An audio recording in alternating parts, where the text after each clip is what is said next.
துளையை தாங்குகிற மூங்கில் தான் புல்லாங்குழலாக மாறும். ஒவ்வொரு ஓட்டையா போன தட்டிக்கு அமைதியா இருக்கு.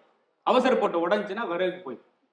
உளியோட வலியை தாங்குற கற்கள் தான் ஆலயத்துக்குள்ள கோயிலாக கருவறைக்குள்ள போகும். எனக்கு இந்த மாணவர்கள் ஏன் பிடிக்குமா சார், நாங்க படிக்கும்போது 8 கொஸ்டின் கொடுத்து 5க்கு ஆன்சர் எழுதுனா முழிப்போம்.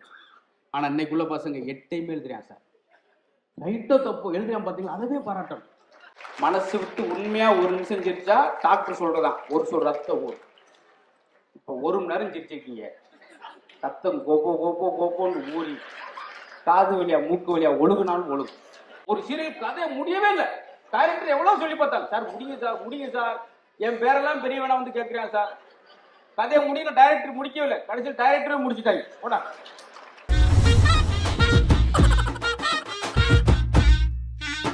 சார். ஆரோக்கியத்தை பத்தி சொல்றமே, இது பூரா நாம் வேற புத்தகத்துல இருந்து சொல்றது, அதனாலதான் புத்தகமும் புன்னகை. ஆரோக்கியத்தை பத்தி சொல்லும் போது அன்னைக்கெல்லாம் பெண்கள் மேனுவல் ஒர்க்கு சார். எங்க அப்பத்தான் 124 வயசு இருந்தாங்க. 124 வயசு. இந்த ஆட்டு உரல் என்னைக்கு வீட்டு விட்டு வெளியே போச்சோ இந்த உடல் மருத்துவமனைக்கு போயிடுச்சு. எங்க அப்பத்தா வந்து மதுரை திருமங்கலத்துல இறக்கும் போது 124 வயசு. என்ன காரணம்னு சொல்லணும், இன்னைக்கு உள்ள இளைய தலைமுறை தெரிஞ்சுக்கிறதுக்காக சொல்றேன். பெண்கள் அவங்க ஒரு நாள் கூட மிஷின் பார்த்ததே கிடையாது. இந்த நீங்க வேக்கம் கிளர் ஏதாவது சொல்றீங்க, அது கிடையாது. காலைல 3:30 மணிக்கு ஒரு சின்ன அரைடி விளக்கமாறு எடுப்பாங்க, கீழே குனிஞ்சு கூட்டிக்கிட்டே போனாங்கன்னா பக்கத்து தெருவுக்கு போயிடுவாங்க. அங்க ஒருத்தன் சைக்கிள் ஏற்றிட்டு வந்து மறுபடியும் விட்டுட்டு போவேன். 5 ஆளுக்கிட்ட கூட்டிக்கிட்டே போய் பஸ் ஸ்டாண்ட் பக்கம் போயிடுவாங்க, மறுபடியும் அமைந்துக்கிட்டு வந்து விட்டு போவேன். ஏன்னு சொல்றேன்னா சார், வியர்வையை சேமிக்கிறவன் வியாதியை சேமிக்கிறான். 124 வயசுன்னு சொல்றமே, எதனால சார்?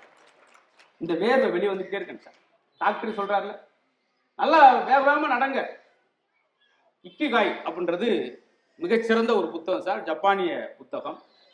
சிறந்த சுய முன்னேற்றத்துக்கான புத்தகம் அதான். எல்லா நாட்டுகளுக்கும் ரொம்ப பிரசித்தி பெற்ற இக்கிகாய் என்ற ஒரு புத்தகம். அதுலதான் 94 வயசு வரைக்கும் ஒரு தீவுல ஆரோக்கியமா இருக்காங்க, 70 வயசுல குழந்தை பெற்றுக்கிறாங்க.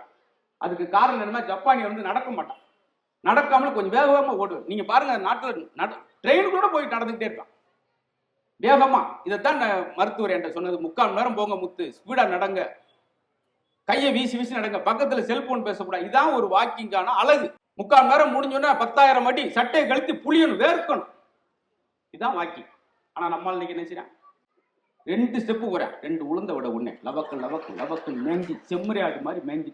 அது நான் போண்டாவா, அது பார்சல் கட்டினேன், முறுக்கு 4 கொடுங்க, ஏன்னா அங்கிட்டு போய் கொஞ்சம் தாகமா இருக்கும். அது நான் டீயா ஒரு 1/2 லிட்டர் ஊத்துங்க. அப்புறம் 16 வருஷம் வாக்கிங் போறேன், ஒன்னும் வெயிட் குறையிலையே. எப்படி குறையும்? நீ 200 ரூபா பைக்கில் வச்சுட்டு போற, உங்களை நிறுத்து. மொத்தம் ஒரு வாக்கிங் எப்படி இருக்குன்னா, நடையில ஆரம்பிச்சு வடையில முடியுது. இதுக்கு பேர் வாக்கிங்கா சார்? கிடையவே கிடையாது. ஆச்சரியமா இருக்கும் சார். ஆனா வாக்கிங் போறவங்க நான் ஒரு சின்ன டிப்ஸ் என்னால முடிஞ்சது சொல்றேன். நல்ல வேகமா நடக்கணும், நல்ல வாக்கிங் வேணும்னா நிறைய தெருநாய்கள் இருக்கு, தெருவில் போங்க. அவ்வளவு ஸ்பீடா அப்படின்னு 3/4 மணி நேரம் நிக்காம ஓடுவீங்க. அங்கிட்டு ஒரு நாய் குறைச்சு வீட்டுக்கு கூட வந்துருவீங்க. பாத்தீங்களா? இதெல்லாம் இன்னுமே ஒண்ணு இருக்கு, இன்னொன்னு இருக்கு. நீங்க வெயிட் குறையும்னா இன்னொரு சின்ன டிப்ஸ், 1 கிலோ கடுகு எடுத்துக்கங்க. காலைல 6 மணிக்கு 1 கிலோ கடுகு எடுத்துக்கிட்டு கீழே கொட்டி விட்டுட்டு குனிஞ்சு ஒவ்வொன்னா எடுங்க. அந்த காமெடி நல்லா இருந்துச்சு, அதோட நிறுத்திருக்கலாம். இதை சொல்லி அதை விட இந்த ஸ்கோப் வாங்குறேன்னு சொல்லி தற்பெருமையில இருக்கிற பேரை, என் பேரை வேற யாரும் கெடுக்கணும், நானே கெடுத்துட்டு போனாட்டேன். பாத்தீங்களா சார்? ரசிக்கணும் சார். நான் முந்தின நாள் ரசிச்சது சொல்றேன் சார். புத்தகங்களோடு நீங்க வாசிப்பதும், நல்ல இசை, மெல்லிசான இசையை கேட்பதும், கண்ணில் தண்ணி ஒரு அளவுக்கு குலுங்கி சிரிப்பதும் உங்களுக்கு வாழ்நாளில் 5 ஆண்டுகளை நீட்டுகிறது. நான் வெறுமனே இங்க வந்து பேசுறோம், நகைச்சுவா பேசுறோம்ன்றத யாரும் வீண் நினைச்சிட வேணாம். கவி பேசு தான் சொல்றாரு, எந்தெந்த வீட்டு திண்ணையெல்லாம் சிரிப்பொலி கேட்கிறதோ அந்த வீட்டு திண்ணையில் மரணம் வந்து உட்கார்வதே. உன்னுடைய சிரிப்பின் நீளம் எவ்வளவோ அதுதான் உன்னுடைய ஆயுளின் நீளம். நீ ஒவ்வொரு முறை சிரிக்கும் போதும் உன் சவப்பட்டிலிருந்து ஒரு ஆணி கழட்டப்படுகிறது. வாழ்க்கை பூட்டியே கிடக்குது, அது சிரிப்பு சத்தம் கேட்டா மட்டும் திறந்தது. பாத்தீங்களா? நம்மாழ்வார் சொல்றாரு சார், உலகத்திலே சிறந்த நீர் 2 தான், ஒன்று கண்ணீர், இன்னொன்று உமிழ்நீர். இந்த உமிழ் வந்து எல்லா புண்களையும் ஆற்றக்கூடிய அற்புதமான விஷயம். நல்லா ஊறுகாய் பார்த்துட்டு தயிர் சாதம் சாப்பிடுவாங்க பார்த்தீங்களா, உமிழோடு சாப்பிடுவாங்க. உமிழோடு சாப்பிட்றவனுக்கு சுகர் வந்ததா வரலாறே கிடையாது. அது இல்லாதனால தான் இன்னைக்கு சிக்கல். உமிழ் பாருங்க, ஏதாவது ஒரு யானை, ஒரு நாய்க்குட்டி, ஒரு பூனைக்குட்டியை பாருங்களேன், அது புண்ணை அதே நாவால நக்கி ஆற வைக்கும். அதனாலதான் சொன்னது. இன்னொன்னு, இந்த மேடையில் இப்ப தம்பியெல்லாம் தூக்குமரெல்லாம் சிரிச்சிருக்கு. அன்னைக்கு அண்ணனை பத்தி என்ன பேசினாரோ இவ்வளவு உச்சத்துல வந்தாலும் அதான் பேசுவார். இவங்கெல்லாம் ஜெயிச்சது காரணம் என்ன தெரியுமா? ஒரு பேச்சாளன் யாரு என்றால், வாயை பயன்படுத்தவன்லாம் பேச்சாளன் அல்ல, வார்த்தையை பயன்படுத்தவன் தான் பேச்சாளன். சங்கு ஊதிட்டாங்க அப்படின்னா அது நெகட்டிவ் சார். அதே சங்கு முழங்கியது அப்படின்னு சொன்னீங்கன்னா அது பாசிட்டிவ். ஒரே விஷயம் தான். நீங்க சொல்ற என் மாடு அப்படின்னா கோப்பிடுவான். அவன் பசு போலங்க அப்படின்னா 2 டீ வாங்கி குடிப்பான். நம்மளாம் உருவாக்கிக்கிறேன் சார். நான் எப்படி பேசுவோம் தெரியுமா? பக்கத்து வீட்டில் ஒரு பெரியவர் செத்து போட்டுமே, அங்கிட்டு போயிடாங்க 8 மணிக்கு மேலே செத்து ஆவியா திருந்தாரு. இவங்க வீட்டில் ஒரு கிழமை சாப்பிட்டு எங்கள் தாத்தா சாமி ஆயிட்டார். அவர் மட்டும் ஆவியா திருவோம், உங்கள் தாத்தா மட்டும் எப்படி சாமி ஆவார்? ஐயோ, பிரிச்சிரும் பேச்சு சார். வடநாட்டு பக்கம் இருந்து வந்த கிந்திக்கார பெண்ணை நம்மளை பார்த்து சொல்ல அண்ணே அண்ணே அப்படின்றான். இங்கே இருக்கிறவன் ஹலோ ஜி ஹலோ ஜி பார்த்தீங்களா? இதை பார்த்தாங்க எனக்கு சில நேரம் கோங்கோமா வந்து ஏதாவது ஒன்று செய்யறது சார். இந்த வருஷம் பிறந்தோடனே எல்லாரும் என்ன நல்ல எண்ணங்கள் உருவாக்கி, சார் சாதாரண கூரை வீடா கூட இருக்கலாம், ஆனா உங்கள் எண்ணங்களால் அதை நீங்க கோயிலாக மாற்றணும். நல்ல மனிதர் இருந்தால் அது கோயில் சார். கோயிலுக்கு நம்ம தனியாலாம் போகிறது. ஒரு பையன் சைக்கிளில் போய்கிட்டு இருந்தான். அப்போ சைக்கிளில் போயிட்டு வாரியார் எடுத்தாப்புல வந்து வாரியார்ட்ட கேட்குறான், எங்க போறீங்க? கோயிலுக்கு. அதனா கோயிலுக்கு தான் போகணுமா? நீங்க தான் சாமி தூள் இருக்காரு துரும்புருள் இருக்கான்றீங்களா, இங்க பார்த்து கும்பிட்டு போகணுங்க, எதுக்கு 4 கிலோமீட்டர் நடந்து கோயிலுக்கு போறீங்க? அப்படின்னா இவங்க வந்து சைக்கிளை காத்த பிடிங்கி விட்டார். ஐயா என்ன காத்த பிடிங்கி விட்டீங்க, எப்படி போறது? அதான் எல்லா இடத்துலையும் காத்து இருக்குல்ல, போக வேண்டியானே. அவன் பதில் அவனே. இப்படிலாம் மேடை இருந்துச்சு சார். மேடை பேச்சு இப்படி இருந்துச்சு. வாரியார் பேசும்போது திடீர்னு வந்து அவருக்கு கேள்வியெல்லாம் கேட்பான்.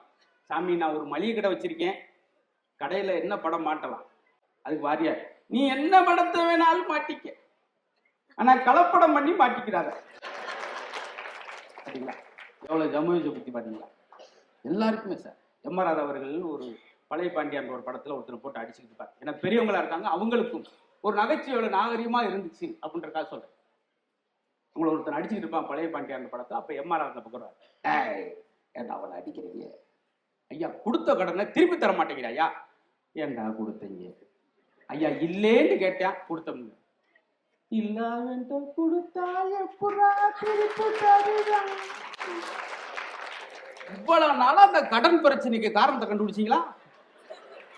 அவன் இல்லைன்றானே, கொடுத்த எப்படியா திருப்பி தருவான்? எப்படி அழகா இன்ன வரைக்கும் நம்ம கேட்கல பாருங்க.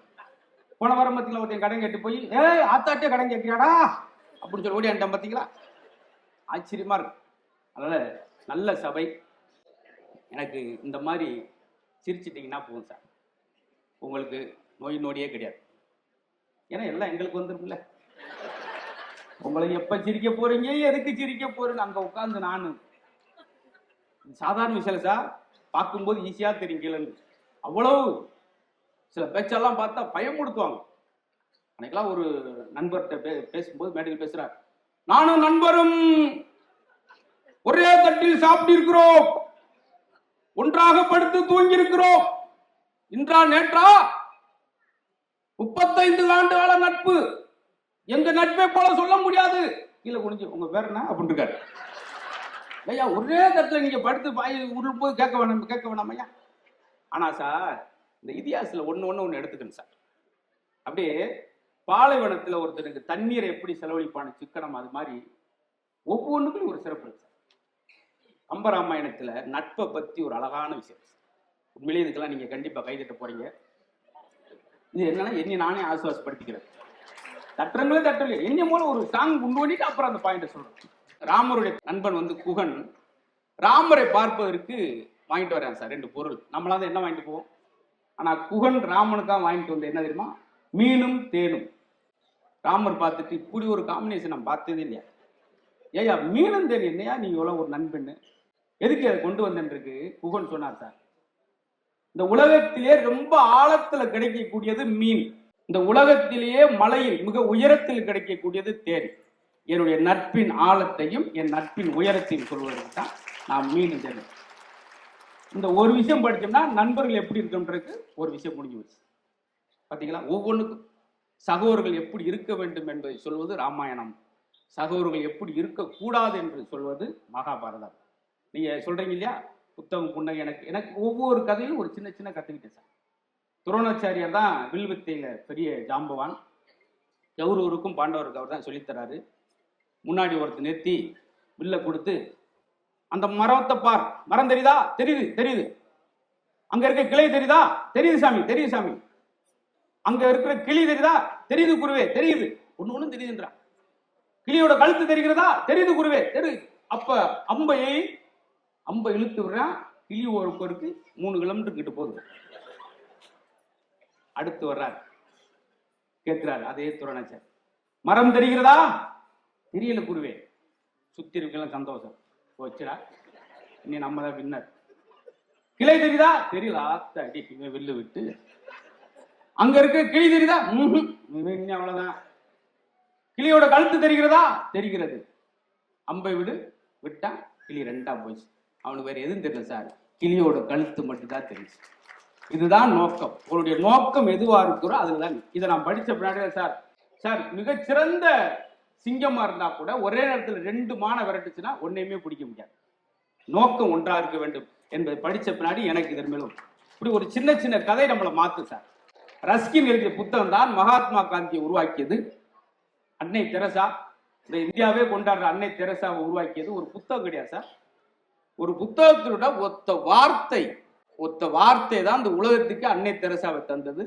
ஒரு ட்ரெயின்ல படிச்சுக்கிட்டு போறப்போ ஒரு வாசகத்தை படிக்கிறாங்க, இந்த பூமியில் நீ பிறந்ததற்கான கூலி தான் நீ பிறருக்கு செய்யும் சேவை. இந்த ஒத்த வாசகம் அன்னை தெரசா. அப்ப மாணவர்கள் யோசிச்சு பாருங்க சார், ஒரு வாசகம் ஒரு ஆளை உருவாக்குன மாதிரி இந்த மாணவர்களுக்கு எவ்வளவு விஷயம்.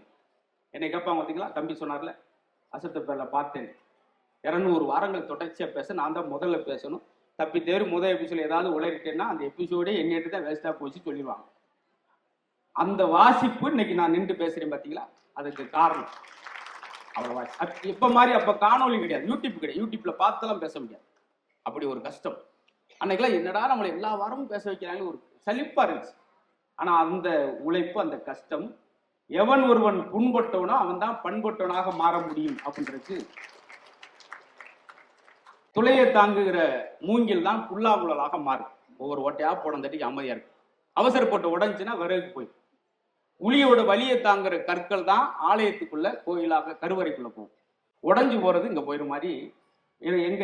எங்க அப்பா இருக்கும்போதே கணக்கு வாத்தியார் அடிச்சிட்டார். எங்க அப்பா என்ன இது வரைக்கும் அடிச்சார், அவருக்கே சங்கடம். ஆனா வாத்தியார் அடிச்சாருன்னு நாங்க அன்னைக்கு வருத்தப்பட்டோம். அந்த ஒவ்வொரு அடியும் தான் இன்னைக்கு நின்று ஒரு இதுல சிறப்பு விருது நான் கூப்பிட்டு வந்து. ஆனா இன்னைக்குள்ள மாணவருக்கு அது ஒரு அவமானமா நினைக்கிறான் பாத்தீங்களா. அதுவும் கதை நடந்துச்சு. அதையும் கூட அந்த கதையும் சொல்லி ஒரு பிடி வாத்தியார் திட்டாருன்றதுக்காக அவங்க அப்பாவுக்கு போன் பண்ணி அந்த ஆசிரியரை பஸ் ஸ்டாண்ட்லேயே அடிச்ச சம்பவங்கள் தான் நடந்துச்சு திருவள்ளுவர். இப்படி இந்த புத்தக திருவிழா இன்னும் இதோடு இல்லாமல் இந்த அரங்கம் போதான்ற அளவுக்கு இன்னும் மக்கள் வரணும் சார்.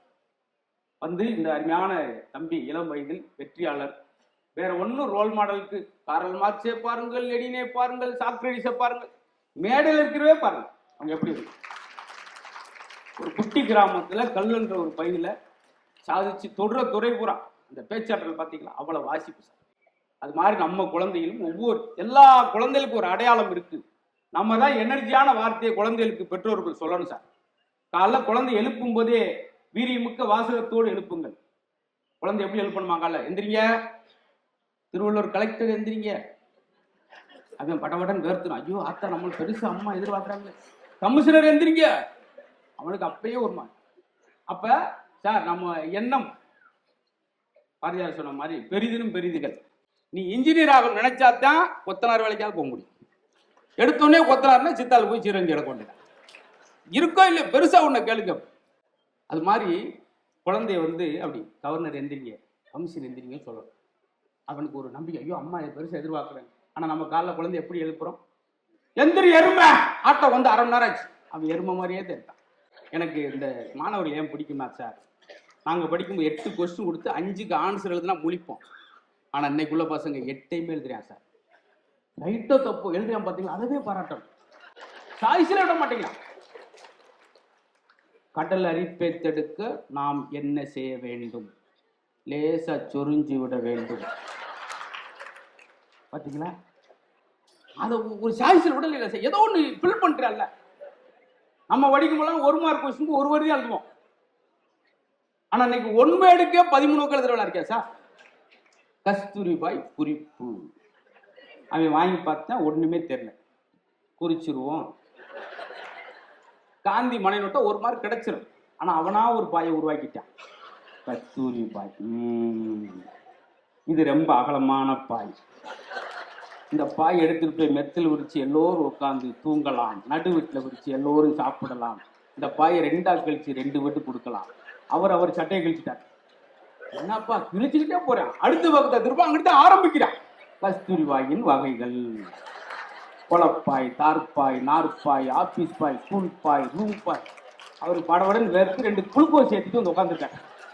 ஐயோ, இன்னைக்கு கொல்லாம விட மாட்டேன் போலயே, இவன் என்னதான்டா சொல்ல வர்றான்னு சொல்லி அடுத்த பக்கத்தை திருப்ப அங்கிட்டு ஆரம்பிக்கிறான். கஸ்தூரிபாய் வாஜ்பாய் விட பெரியது. 4 மாத்திரை போட்டுட்டு ஹெச்எம் கடிச்சார். சார், நான் வேலையை ரிசைன் பண்ணிக்கிறேன், எங்கேயாவது விருதுநகர் பஸ் ஸ்டாண்டில் போய் வெள்ளை பிஞ்சு இழந்த பழம் வியாபாரம் பார்த்து பொழைச்சிக்கிறேன். இப்படி ஒரு பொழப்பு எனக்கு தேவையில்லை சார். என்னையா 15 வகுப்பு எழுதிருக்கா சார் 1 வேர்டுக்கு? அவர் அங்கிட்டு இருந்து போனை கட் பண்ணியா, உனக்கு அது 15 வகுப்பு எழுதிருக்கேன், பெரும்படு. எனக்கு ஒரே ஒரு என்னைய குழப்பிருக்காங்க. என்ன சார்? கஸ்தூரி பாய் இல்லை கேள் அப்படின்னு ஓட்டிருக்கேன். நான் யார்கிட்ட போயா கேட்பேன், ஏயா வறுத்து சார் கலப்புற. பார்த்தீங்களா, இதை நம்ம சிரிக்கிறோம், பாராட்டம்ல. இவன் தான் சார் பெரிய படைப்பாளி. அவரையா ஒரு சீரியல் 15 வருஷத்துக்கு எடுக்கிறாங்க பார்த்தீங்களா, அது இவன் தான். ஆச்சரியமா இருக்கும். ஒரு சீரியல் கதை முடியவே இல்லை. டைரக்டர் எவ்வளவு சொல்லி பார்த்தாங்க, சார் முடியுங்க சார், முடியுங்க சார், என் பேரெல்லாம் பெரியவனா வந்து கேட்கிறேன் சார். கதையை முடியல, டைரக்டர் முடிக்கவே இல்லை. கடைசியில் டைரக்டரே முடிச்சுட்டாங்க. போடா, நீங்க வசப்பட மாட்டடா, நீங்க நானும் சொல்லி பார்த்துட்டோம்டா. பார்த்தீங்களா, இதா சார் குழந்தை செல்வம். குழந்தையில பென்ட்ரைவ் மாதிரி வைக்காங்க. பென்ட்ரைவ் என்ன செய்யுது? காப்பி பண்ணி பேஸ்ட் பண்ணும். குருட்டு மனப்பாடம் பண்ணி வளர்ற குழந்தைய விட சுயம்பா எழுதுற குழந்தைகளும் சாதிப்பான். நாங்க படிக்கும்போது தமிழ் கொஸ்டின் ரெகுலரா ஒரு கொஸ்டின், செய்வன என்றால் என்ன, செயற்பாட்டு. அதுக்கு ஒருத்தர் ஆன்சர் எழுதுனான். 3 மாசம் அந்த பேப்பரை திருத்தன வாத்தியார் ஐசுவாரில் படுத்துட்டார். படிச்சதுக்கே எழுதிருக்கான். செய்வன என்பது நம்மளுடைய பரம்பரை எதிரிகளுக்கோ அல்லது ஜென்ம விரோதிகளுக்கோ கை கால்கள் விளங்காமல் போக வேண்டும் என்று நாம் கோடாங்கியும் சோசியரையும் கூட்டு வந்து எலுமிச்சம்பழம் கோழி முட்டை பொம்மையில் வைத்து சுடுகாட்டில் உட்கார்ந்து நாம் செய்வதான் செய்வனை. உதாரணத்திற்கு எங்கள் பெரியப்பா எங்களுக்கு செய்துள்ளார். ஏன்னா உதாரணத்துக்கு ஒரு மார்க் இருக்கு. இவ்வளவு விஷயம் இருக்கு பார்த்தீங்களா சார். இதெல்லாம் எதுக்கு சொல்றேன்னா, எதுக்கோ சொல்றேன்னு நினைக்காங்க. இப்போ உங்களை வந்து ஒரு சாக்கு நிறையா ஒரு 40 மரக்கார் நெல்லை போடும்போது அதுக்கடுத்து போட முடியாது. அப்போ அது ஒரு குழுக்குனா கொஞ்சம் ஸ்பேஸ் கிடைக்கும். அது மாதிரி நீங்கள் சிரிக்கும் போது உங்கள் கவலையெல்லாம் வெளியே போகணும் சார். அதுக்காகத்தான். ஏன்னா மனசு விட்டு உண்மையாக 1 நிமிஷம் சிரிச்சா டாக்டர் சொல்றதான் ஒரு சொல் ரத்தம் ஊறும். இப்போ 1 மணி நேரம் சிரிச்சிருக்கீங்க, ரத்தம் கோப்போன்னு ஊறி காது வழியா மூக்கு வழியா ஒழுகுனாலும் ஒழுகும். இதெல்லாம் இருக்கட்டும் சார், நான் சொல்ல வந்த விஷயம் தான். வீல் சேர்ல வாழ்க்கை தொடங்குது. குழந்தையா இருக்கும்போது பாருங்க, அப்படி வீல் சேர்ல வச்சு கொண்டு வரும். வீல் சேர்ல குழந்தை வாழ்க்கை தொடங்குது. 80 வயசுல அதே வீல் சேர்ல வச்சு அவரை கொண்டு வரும். அப்ப வீல் சேர்ல தொடங்குற வாழ்க்கை வீல் சேர்லயே முடியுது. இடையில இந்த 40 வருஷம் எதுக்கு வீல் கத்துறீங்க? அதை மகிழ்ச்சியா கொண்டாடுங்க. புத்தர் ஒருத்தனை பார்த்து கேட்டார், அவர் சீடனை பார்த்து, உனக்கு என்ன வயசாகுது? ஐயா 23. உன்னை பார்த்தா 73 மாதிரி தெரியுது, நீ 23 என்கிறாயே. இல்லை, நான் மகிழ்ச்சியாகவும் சந்தோஷமாகவும் வாழ்ந்த ஆண்டு 23. அதுதான் நான் வாழ்ந்த வாழ்க்கையாக உணர்கிறேன். ஒரே விஷயம், ஒரு ஆளுக்கு கஷ்டமா இருக்கு, ஒரு ஆளுக்கு சிரமமா இருக்கு சார். திருச்செந்தூர் கடற்கரையில் 2 சாமியார் சந்திக்கிறாங்க. சுவாமி வணக்கம் சுவாமி.